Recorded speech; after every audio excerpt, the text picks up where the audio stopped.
नमस्कार मित्रों। आज हम लोग हिंदी में अलंकार पढ़ेंगे। जैसा कि आप देख रहे हैं कि अलंकार का शाब्दिक अर्थ आभूषण होता है और अलंकार के 3 प्रकार होते हैं: शब्द अलंकार, अर्थालंकार, आधुनिक अलंकार। कभी कभी पूछ लिया जाता है सर अलंकार के कितने प्रकार होते हैं, तो अलंकार के 3 प्रकार होते हैं। आइए अब कुछ महत्वपूर्ण अलंकारों को पढ़ लेते हैं। नहीं तो वैसे तो बहुत अलंकार हैं, जैसे अनुप्रास अलंकार, जिसमें जो है जिनमें शब्दों का पहला अक्षर, ज़्यादातर शब्दों का पहला अक्षर एक समान रहता है। जैसे तरनी, तनूजा, तट, तमाल, तरुवर, बहुचा, इसमें ता का जो है मतलब किसी शब्द का पहला अक्षर ता है, तो जहाँ भी आ जाए तो अनुप्रास अलंकार हो जाएगा। अब यमक अलंकार की बात करते हैं। कनक कनक ते 100 गुनी मादकता दिखाए, जो खाए बहुराए, जो पाए बौराए। मतलब कि कहने का मतलब कि एक कनक का मतलब धतूरा होता है, एक कनक का मतलब सोना होता है। इसमें शब्द एक ही शब्द 2 बार आएगा पर दोनों शब्दों का अर्थ अलग होगा, तो वो उसमें यमक अलंकार आ जाएगा। अब श्लेष अलंकार क्या होता है कि रहीमन पानी राखिए, बिन पानी सब सुन, पानी गए न उबरे, मोती मानुष चून।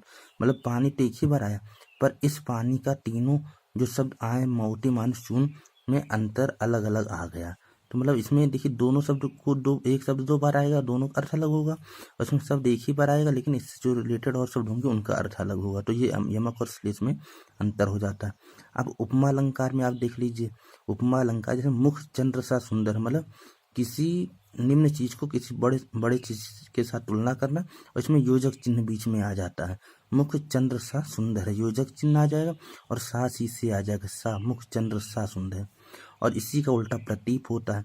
इसमें किसी बड़ी चीज का तुलना छोटी चीज से, मुख सा चंद्र है, मतलब चंद्र जो है मुख सा है।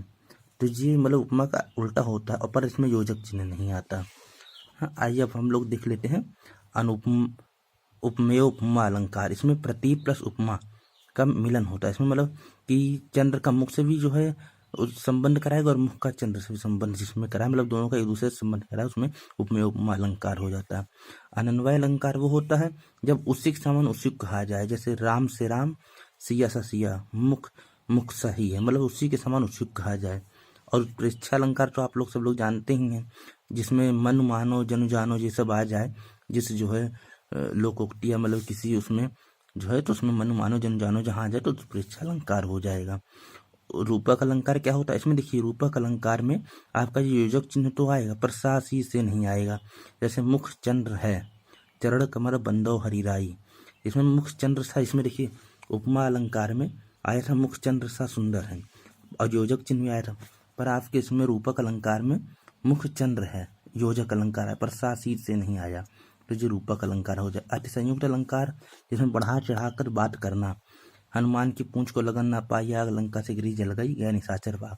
मतलब हनुमान जी की पूंछ को आग भी नहीं लगी और जो है लंका भी जल गई और निशाचर भी भाग गए। मतलब बढ़ा चढ़ाकर बात करने के बिना पूंछ में आग लगे सब भाग गए। अब उल्लेख अलंकार मतलब जहाँ किसी चीज का उल्लेख करा जाए, किसी चीज का उल्लेख करना बहुत ज्यादा।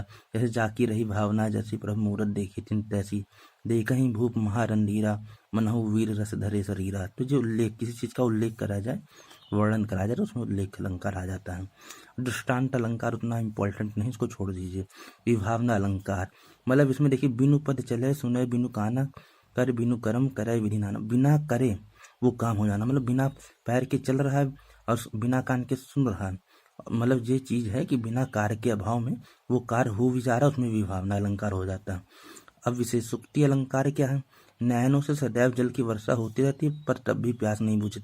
मतलब वो काम हो रहा है पर वो काम के कारण जो कार्य होना चाहिए वो नहीं हो रहा। मतलब नयनों से जल बरस रहा पर उसकी प्यास नहीं बुझ रही। ये दोनों का अंतर इसमें, मतलब काम हो के बिना, मतलब किसी चीज के बिना काम हो रहा और इसमें काम होते हुए वो काम नहीं हो रहा। जिन दोनों का अंतर है। और इसमें क्या है? असंगति अलंकार मतलब दग उलझट टूटत कुटुंब, मतलब इसमें द्रग उलझ रहा है और टूट रहा कुटुंब। मतलब कि जो है यहाँ उलझती हैं आंखें, था टूटता भी उन्हें चाहिए पर कुटुंब टूटता है। कारण कहीं और का, कार्य कहीं और का, इसमें होता है संगत अलंकार। लोकोक्तियां तो आप जानते हैं, चिड़िया चुग गई खेत, अब पछताए क्या हुआ जब चिड़िया चुग गई खेत। जो है लोकोक्तियां आ जाए जिसमें, तो वो लोकोक्ति अलंकार हो। मानवीय अलंकार क्या है? जगी वनस्पति अलसाई, मुग्ध होती शीतल जल से। मतलब प्राकृतिक चीजों का मानवीय भावनाओं से वर्णन करा। मतलब वनस्पतियों का, मतलब वनस्पतियां उठी अलसाई और मुग्ध हो रही शीतल जल से, तो उसमें मानवीकरण अलंकार हो। अगर आपको जो वीडियो अच्छा लगा हो तो लाइक, सब्सक्राइब और शेयर कर लें। धन्यवाद।